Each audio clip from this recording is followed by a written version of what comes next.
लाजी कह रहे हैं कि एवो मार्ग श्री वल्लभ वर्णो रे, एवो मार्ग श्री वल्लभ वर्णो रे, जहां नहीं प्रवेश विधि हरनो रे।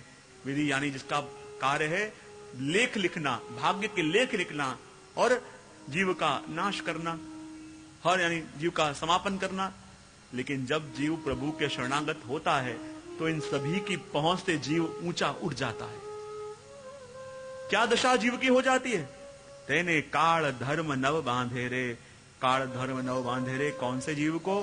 कि जो प्रभु की सेवा में नित्य है, जो नित्य प्रभु की सेवा कर रहा है, उसको काल यानी वृद्धावस्था भी कभी नहीं आती। सेठ पुरुषोत्तम दास जी जब अवस्था हुई, अपने हाथों से गायों को धोते, अपने हाथों से गायों का गोबर उठाते, अपने हाथों से प्रभु के लिए जल भर के लाते। पुत्र गोपाल दास ने भी देखा, अरे मेरे पिताश्री वृद्ध हो गए हैं, अब इनसे कुछ होता नहीं होगा, इनको तकलीफ होगी, क्यों ना आज मैं जल्दी सेवा में पहुंचूं और ठाकुर जी को जगा के सब व्यवस्था करके रखूं ताकि मेरे पिताश्री को तकलीफ ना पड़े।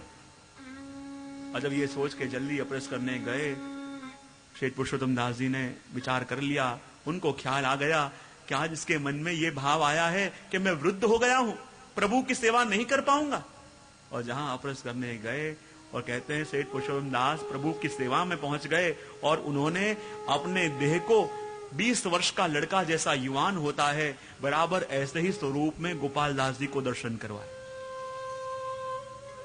जो प्रभु की सेवा से बाहर थे, बड़े वृद्ध थे, चलने में दिक्कत आ रही थी, खड़े नहीं हो पा रहे थे, बैठे तो उठ नहीं पा रहे थे। और वही पुरुषोत्तम दास जी जब प्रभु की सेवा में पहुंचे, सेवा में जाके हाथ पवित्र करने लगे और मानो 20 वर्ष का युवान कैसे हो ऐसा अनुभव गोपाल दास जी ने किया, उनके पुत्र ने किया और आज भी वो अनुभव अपन करते हैं। ऐसे ऐसे वैष्णव, यहां चलना हो 2 लोग हाथ पकड़ के चलावें तब जाके चल पावे, ऐसे लोग भी जब ब्रज में जावें पूरे गिरिराज जी की परिक्रमा करके आवे। ये क्या है?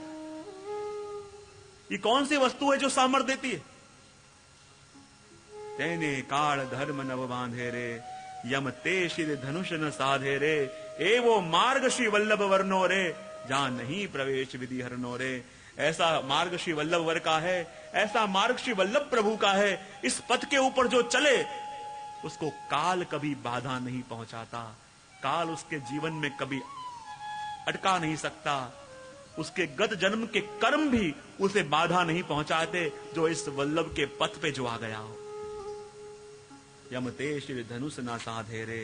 कहा ना कि जब एक कोई वैष्णव बैठे बैठे अष्टाक्षर का स्मरण कर रहा था, उसने देखा सामने आके एक सर्प खड़ा हो गया, भयभीत हो गया, सर्प को भगाना चाहा, सर्प न गया, गलती से लकड़ी उसने फेंकी और उससे सर्प मर गया। जहां गलती से सर्प मर गया और उसकी जो सर्पनी थी, नागिन थी, उस नागिन ने अपने पति का वैर लेने के लिए उस वैष्णव के पीछे पीछे गई। वैष्णव भयभीत हो गया, अष्टाक्षर का स्मरण करते करते जा रहे थे, इसलिए नागिन उसका पीछा कर रही थी पर उसे डस नहीं पा रही थी। लेकिन जहां चलते चलते गए, कहते हैं कोई लौकिक सगा मिल गया, कोई लौकिक मित्र मिल गया और उसने कोई लौकिक बात छेड़ी और उसने भगवत नाम छोड़ के जहां उसके लौकिक बात में साथ दिया, भगवत स्मरण गया और नागिन ने आके उसे डस लिया। जब ये समाचार गुसाई जी को मिले, कृपानाथ क्या हो गया? गुसाई जी ने कहा ये जो नागिन थी और कोई नहीं, उसके गत जन्म की कोई वैरिन थी, उसके गत जन्म का कोई वैरी था और गत जन्म का वैरी ही काल के रूप में, सर्प के रूप से आया था, उसे डसना चाहता था। लेकिन जिस व्यक्ति ने अमृत का पान कर लिया हो, विषैला सर्प उसे डसना तो क्या, सूंघ भी नहीं सकता कि जिसने अमृत का पान किया हो। इसलिए जब तक प्रभु का नाम उसके मुख में था, प्रभु का नाम रूपी अमृत उसके मुख में था, ये काल जो इसका पीछा कर रहा था वो काल उसे स्पर्श नहीं कर पा रहा था। लेकिन वहीं कहीं लौकिक व्यक्ति आया और लौकिक व्यक्ति ने कोई लौकिक बात छेड़ी। लेकिन इस समय 2 विचार उसके सामने थे, भगवत नाम को चालू रखूं, भगवत नाम लेता रहूं या लौकिक व्यक्ति के प्रश्न का जवाब दूं। लेकिन इस समय उसने भगवत नाम को छोड़ के और उस लौकिक बात को करना पसंद किया। और क्या हुआ? जो सांप अभी तक डस नहीं पाया था उसने आके डस लिया। काल हावी हो गया, काल जो अभी तक उसका स्पर्श नहीं कर पा रहा था, वो काल उसके माथे पे चढ़ गया। तो काल किसको बाधा न पहुंचावे, जो श्री वल्लभ के मार्ग पे चल रहे हैं, जो जी भगवत सेवा कर रहा है। अब नहीं जानते वो मां जी 8 बार काल को टाला। इतने वृद्ध हो गए थे, इतने वृद्ध हो गए थे, प्रभु की सेवा करते थे, प्रभु की सेवा में रोज पहुंचते थे, और जब उनके आने का समय हुआ स्वयं काल आया, लेकिन घर के अंदर प्रवेश करने की हिम्मत न हुई। बाहर खड़े खड़े विनती करने लगा, अरे भगवत भक्ता, आपके पधारने का समय हो गया है, आप मेरे संग चलो, ये युग की मांग है, समय की मांग है। उन्होंने कहा, अरे कैसे आ सकती हूं, अभी तो जन्माष्टमी आने वाली है, और जन्माष्टमी आने वाली है, ठाकुर जी को नए नए उत्सव होंगे, और ऐसे समय में क्या मैं ठाकुर जी को छोड़ के तेरे संग आऊं, बाद में आना। वल्लभ की सेवक है, काल भी कुछ न कर पाया। थोड़े दिन के बाद आया और कहे, अब तो चलो। बोले, क्या बात कर रहे हो, अब तो श्री गोसाई जी का उत्सव आने वाला है थोड़े दिन में, और गोसाई जी के उत्सव की तैयारियां होने लगी हैं, और ऐसे समय में क्या मैं उत्सव को छोड़ के तुम्हारे संग आऊं, बाद में आना, जाओ। वापिस काल चला गया, वापिस आया, अरे अब तो चलो। बोले, अब तो खेल के दिन आने वाले हैं थोड़े दिन में, और खेल के दिन तो भक्तों के दिन हैं, और भक्तों के दिन जहां आने वाले हों, और ऐसे दिनों में मैं प्रभु की सेवा छोड़ के तेरे संग चलूं, जा बाद में आना, अभी नहीं आऊं। काल भी कुछ न कर पाए, वापिस गया। और कहते हैं 1 बार नहीं, 2 बार नहीं, 8 बार उन माजी ने काल को टाला, काल कुछ कर न पाया। श्री गोसाई जी ने जब आज्ञा करी, तो गोसाई जी की आज्ञा को मान के, काल को मान देने के लिए आप उनके संग गए, पर काल का ये सामर्थ्य नहीं था कि जिसके घर में ठाकुर जी विराज रहे हैं, जो प्रभु की सेवा में है, जो प्रभु की सेवा में नित्य नूतनता से पहुंचते हैं, ये काल उसका स्पर्श भी कर पावे। और ये अनुभव तो हमें आज भी होता रहता है। प्रभु की सेवा में कई जीव होते हैं, ब्रज में कई जीव होते हैं, और ऐसा अलौकिक सामर्थ्य आ जाता है, ऐसे बैठ नहीं पाते हो, लेकिन ठाकुर जी के सामने, ठाकुर जी की सेवा में पहुंचे, लगे नहीं अपन को कि ये वही व्यक्ति है कि अलग है। ऐसे कहीं बैठ जाए, खड़ा करना पड़े तो भी 2 लोग चाहिए, और जब प्रभु की सेवा में हो, ऐसे भाग भाग के काम करे, अकेले ऐसे दौड़ दौड़ के काम करे, अपन को लगे ये वही है कि अलग है।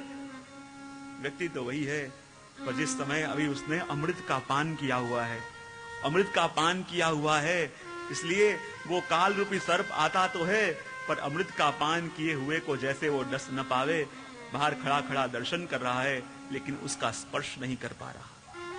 इसलिए तो कह दिया कि तैने काल कर्म नव बांधे रे, यम ते सिद्ध धनुष न साधे रे, यम उस पे धनुष नहीं साध सकता।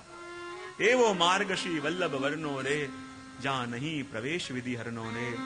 विधाता ने भाग्य में चाहे कुछ भी लिखा हो, मृत्यु के देव ने चाहे मृत्यु कहीं भी लिखा हो, लेकिन जिसके भाग्य में श्री वल्लभ की कृपा लिखी है, जिसके भाग्य में पुष्टि पथ लिखा है, उसको काल कर्म की कोई सीमाएं रोक नहीं पाती, काल कर्म की कोई बंधन उसे बांध नहीं पाते।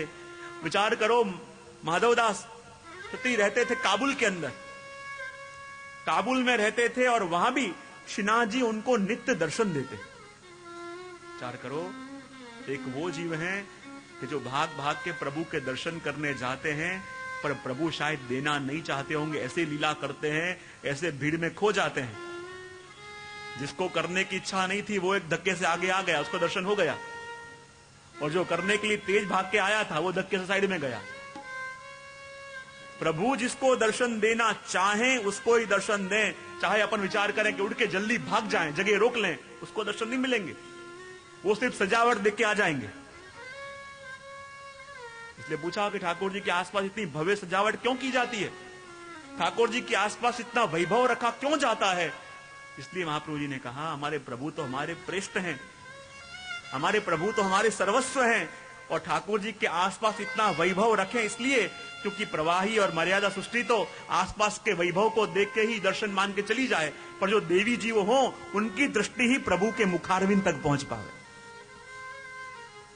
साधारण जीव हो, आसपास का वैभव देख के यहां दिख गया, दर्शन हो गया, वो सारी सजावट है, वो सारी सजावट है। जो साधारण जीव हैं, वो आसपास के वैभव को देख के ही चले जाएं, लेकिन जो देवी जीव हैं, वही प्रभु के मुखारविंद का